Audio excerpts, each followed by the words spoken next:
এই প্রতিবেদনের মাধ্যমে বেশ কয়েকটি গুরুত্বপূর্ণ বিষয় নিয়ে আলোচনা করব। তৃণমূল সরকার ইতিমধ্যে বিদায় নিয়েছে। রাজ্যে আগামীকাল শপথ গ্রহণ করতে চলেছে বিজেপি সরকার।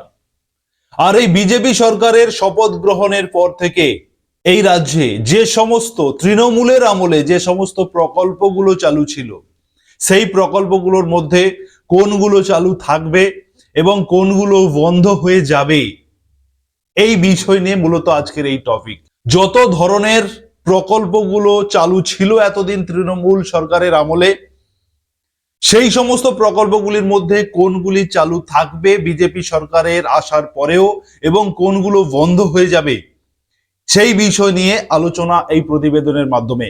প্রথমে আমি আপনাদেরকে কয়েকটি প্রকল্পের নাম শোনাবো যেগুলো তৃণমূলের আমলে, তৃণমূল সরকারের আমলে যেগুলো অত্যন্ত আলোড়ন ফেলেছিল। প্রথমত লক্ষ্মীর ভান্ডার প্রকল্প, কৃষক বন্ধু প্রকল্প, বাংলা আবাস যোজনা প্রকল্প, যুব সাথী প্রকল্প, কন্যাশ্রী রূপশ্রী প্রকল্প, সবুজ সাথী প্রকল্প, তরুণের স্বপ্ন প্রকল্প এবং মাধ্যমিক উচ্চ মাধ্যমিক পাশ করার পরে স্বামী বিবেকানন্দ স্কলারশিপ প্রকল্প। এই সমস্ত প্রকল্পগুলো খুবই আলোড়ন ফেলেছিল এবং তার সঙ্গে সঙ্গে বার্ধক্য ভাতা এবং বিধবা ভাতা, প্রতিবন্ধী ভাতা, এগুলি খুবই খুবই আলোড়ন ফেলেছিল মানুষের মধ্যে। মূলত এই সমস্ত প্রকল্পগুলো আনার পর থেকেই পশ্চিমবঙ্গে তৃণমূল সরকারের জনপ্রিয়তা বৃদ্ধি পেয়েছিল এবং এই মুহূর্তে সেই সরকারের পতন ঘটেছে। নতুন করে আগামীকাল শপথ গ্রহণ করতে চলেছে বিজেপি সরকার।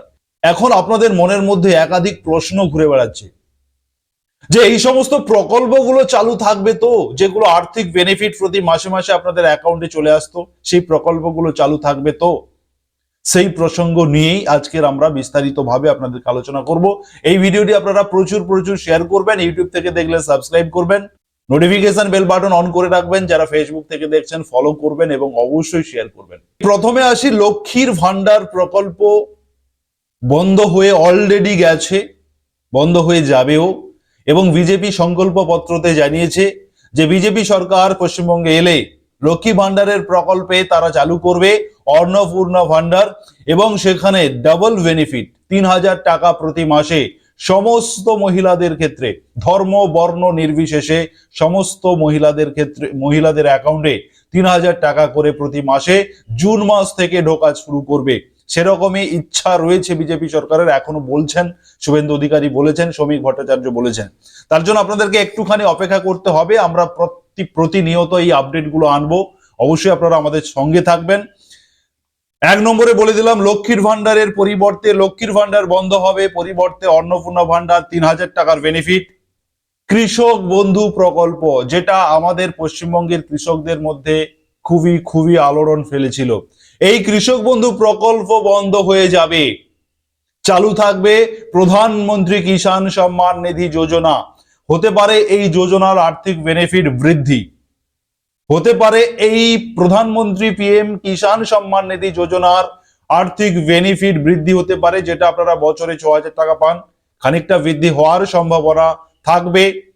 কিন্তু কৃষক বন্ধু প্রকল্প বন্ধ হয়ে যাবে। এই সরকার কৃষক বন্ধু এবং প্রধানমন্ত্রী কিষাণ দুটো কখনোই চালাবে না। তো তৃণমূল সরকার কৃষক বন্ধু চালু করেছিল, এটা বন্ধ হয়ে শুধুমাত্র পিএম কিষাণ চালু থাকবে। এরপরে বলবো বাংলা আবাস যোজনা। এই মুহূর্তে ১৬ লক্ষ পার্মানেন্ট ওয়েটিং লিস্টে যারা রয়েছেন, প্রথম কিস্তির টাকা পেয়েছেন, দ্বিতীয় কিস্তির টাকা আপনারা পাবেন কিনা সেটা বিচার্য বিষয়। না পাওয়ার সম্ভাবনা খুবই প্রবল, কারণ বিজেপি সরকার পশ্চিমবঙ্গে আসার পরে তারা যদি মনে করে, পুরোটাই তাদের চিন্তা ভাবনার উপরে বিষয় ব্যাপার রয়েছে, তারা যদি মনে করে আপনাদের দ্বিতীয় কিস্তির টাকা দেবে, সেক্ষেত্রে ভেরিফিকেশন হবে, সার্ভে হবে, আবারও স্ক্রুটিনি করে দেখা হবে যে যোগ্য ব্যক্তিদেরকে এই বাংলা আবাসে টাকা দেওয়া হচ্ছে কিনা, বাংলা আবাস দেওয়া হচ্ছে কিনা, সেগুলো ভেরিফিকেশন হবে, তারপরে দেওয়া হতে পারে অথবা ক্যান্সেল হয়ে যেতে পারে। যেহেতু বাংলা আবাস যোজনা নামটা পরিবর্তন করে দেওয়া হয়েছে, যদি এই যোজনা প্রধানমন্ত্রী আবাস যোজনার নামে থাকতো তাহলে আপনারা 100% সেকেন্ড ইনস্টলমেন্ট পেতেন এবং দ্রুত পেয়ে যেতেন।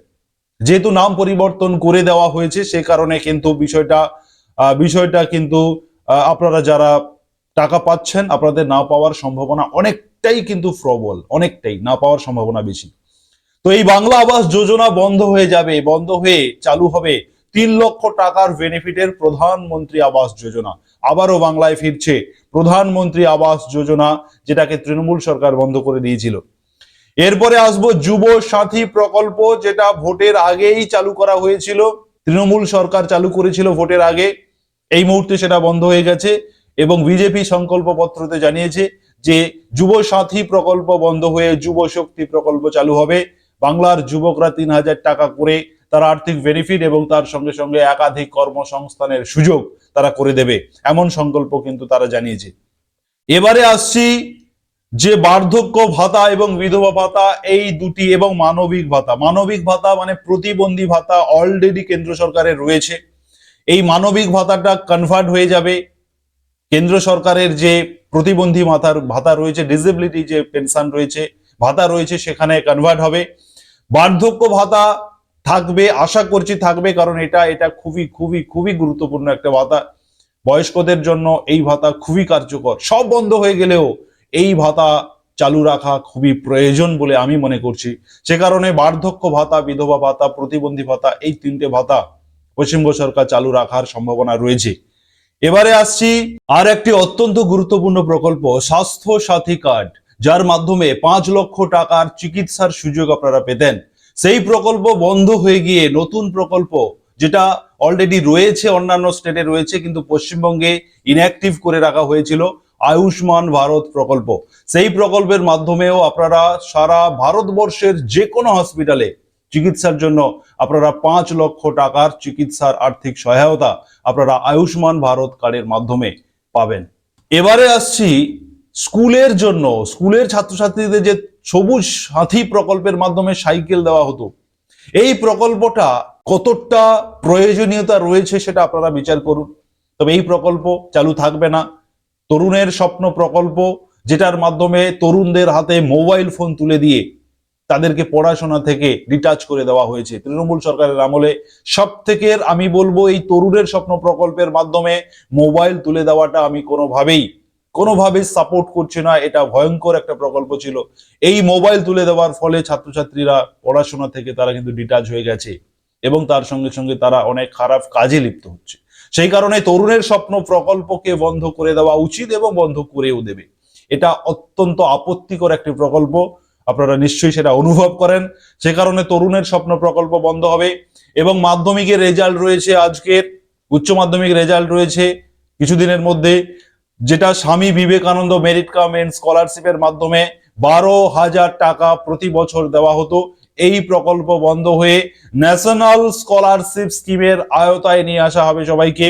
জাতীয় যে স্কলারশিপ যে স্কিম রয়েছে, সেই স্কিমের মাধ্যমে আর্থিক সহায়তা, ছাত্রছাত্রীদের স্কলারশিপ দেওয়া হবে। কেন্দ্র সরকারের বিভিন্ন এই স্কলারশিপ সংক্রান্ত বিভিন্ন স্কলারশিপ রয়েছে, সেই সমস্ত সেগুলোকে অ্যাপ্লাই করা যাবে মাধ্যমিক উচ্চ মাধ্যমিকের পরে।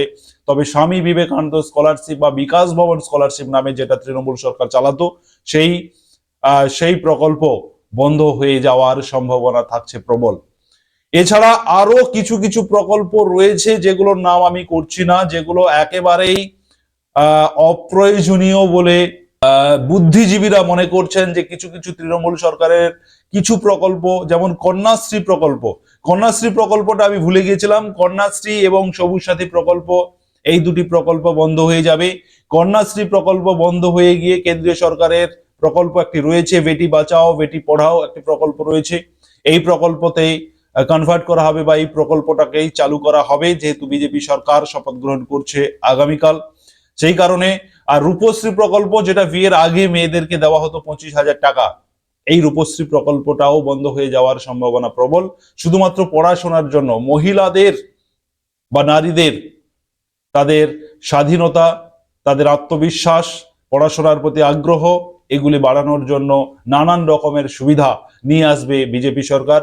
সংকল্পপত্রতে সবার আগে নারীদেরকে সুরক্ষা দেওয়া তাদের মূল উদ্দেশ্য, সেরকমই ছিল। এছাড়া মাতৃ সুরক্ষা, মাতৃকালীন যে ভাতা, সেটা 21,000 টাকা, যেটা তৃণমূল সরকার সম্ভবত ওই 1,000 থেকে 5,000-এর মধ্যে সম্ভবত রেখেছিল, সেটা বিজেপি সরকার এসে 21,000 টাকা করবে, যে মাতৃকালীন মাতৃ সুরক্ষা যোজনা, মাতৃশক্তি প্রকল্পের মাধ্যমে। তো এইভাবেই কিন্তু তৃণমূল সরকারের সময় যে সমস্ত ভাতা, স্কলারশিপ প্রকল্পগুলো ছিল, সেগুলোকে বন্ধ করে নতুন করে চালু হবে, নতুন রূপে নতুনভাবে সাজবে পশ্চিমবঙ্গ, এবং যেগুলো খুবই খুবই প্রয়োজন রয়েছে সেই সমস্ত প্রকল্পগুলো চালু থাকবে। বাকি অপ্রয়োজনীয় প্রকল্প যেগুলো ছাত্রছাত্রীদের অগ্রগতিকে রুদ্ধ করে দেয় সেই ধরনের প্রকল্পগুলোকে ভ্যান করে দিয়ে নতুন নতুন প্রকল্প আরো আসবে। শুধু তাই নয়, যে সমস্ত প্রকল্পগুলো অলরেডি ছিল সেগুলো কিছু কিছু কনভার্ট হয়ে নতুন নতুন জায়গায় ট্রান্সফার হচ্ছে বা কনভার্ট হচ্ছে। আরো অনেক প্রকল্প আসছে আগামী দিনে। তার জন্য আপনারা অবশ্যই সুরজিৎ একাডেমি ইউটিউব এবং ফেসবুক চ্যানেলের সঙ্গে থাকবেন, ফলো করবেন, সাবস্ক্রাইব করবেন, এই ভিডিওটি আপনারা শেয়ার করবেন। আপনাদের প্রত্যেকের জন্য প্রতিনিয়ত প্রকল্প সংক্রান্ত আপডেট আমি নিয়ে আসবো। ধন্যবাদ।